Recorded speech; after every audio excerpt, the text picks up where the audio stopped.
Hello friends, என்ன video பார்த்தீங்களா? Episode பார்த்தீங்களா? எனக்கு பாருக்கான விஷயங்களை கனிக்கிட்டேயோ விக்ரம் கிட்டோ கேட்டது பெருசாக சாட்டிஸ்ஃபேக்ஷன் இல்லை.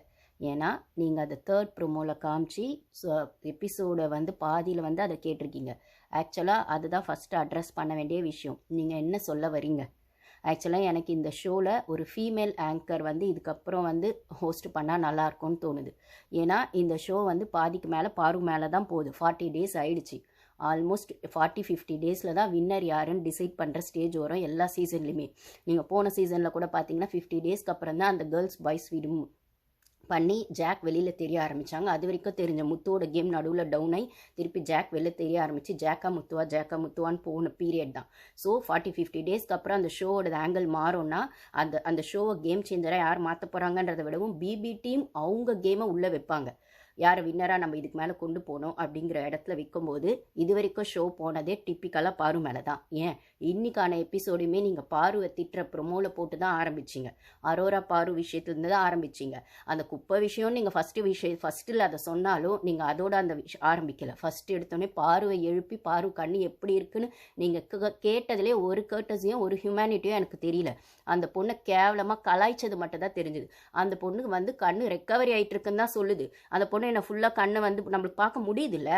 ஷோ பார்க்காதவங்க கூட டக்குன்னு அந்த பொண்ணை மீம்ஸ்லையோ ட்ரால்லையோ பார்க்கும்போது அந்த பொண்ணு கண்ணு இப்படி ஆயிடுச்சு, ஏன் இப்படி ஆச்சு, ஷோவில் என்ன நடந்துச்சுன்னு கேட்குற அளவுக்கு தான் அந்த பொண்ணு கண்ணு இருக்குது. ஃபுல்லாக ரெக்கவரி ஆகலை.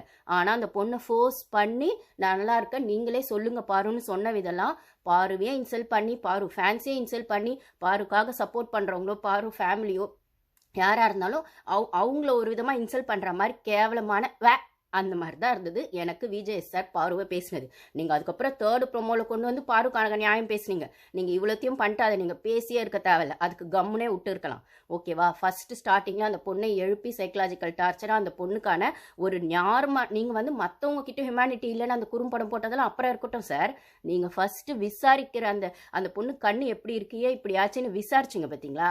அதுலேயே உங்களுக்கான ஒரு ரெஸ்பெக்ட் போயிடுச்சு, டிக்னிட்டி போயிடுச்சு. ஒரு ஹோஸ்ட்டுக்கான நியூட்ரலாக நின்று அந்த விஷயம் கேம் அப்புறம் இருக்கட்டும் சார். அந்த பொண்ணு 1000 தப்பு பண்ணியிருக்கட்டும் சார்.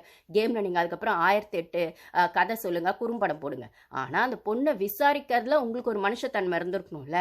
அவங்க பண்ணதுக்கும் நீங்கள் பண்ணதுக்கும் பெரிய வித்தியாசமாக நான் பார்க்கல. உள்ள கண்டஸ்டன்ஸ் மார்க் பண்ணதுக்கும் நீங்கள் அந்த பொண்ணு கண்ணு எப்படி இருக்குன்னு கேட்டு அதுக்கான பதில் அந்த பொண்ணு வாயில நீங்களே நல்லா இருக்கன்னு சொல்லிடுங்க பாருன்னு அந்த பொண்ணை ஃபோர்ஸ் பண்ணி சொல்ல வச்சதும், இல்லை ரெக்கவரின்னு சொல்கிற பொண்ணை நல்லா இருக்கான்னு சொல்லுங்கன்னு ஃபோர்ஸ் பண்ணி சொல்ல வச்சதும், அந்த பொண்ணு ஷோ விட்டு அனுப்பிச்சிருங்க, ஏன் அந்த பொண்ணை இப்படி பண்ணுறீங்கன்னு நம்ம வெளியில் போட்ட மீம்ஸ்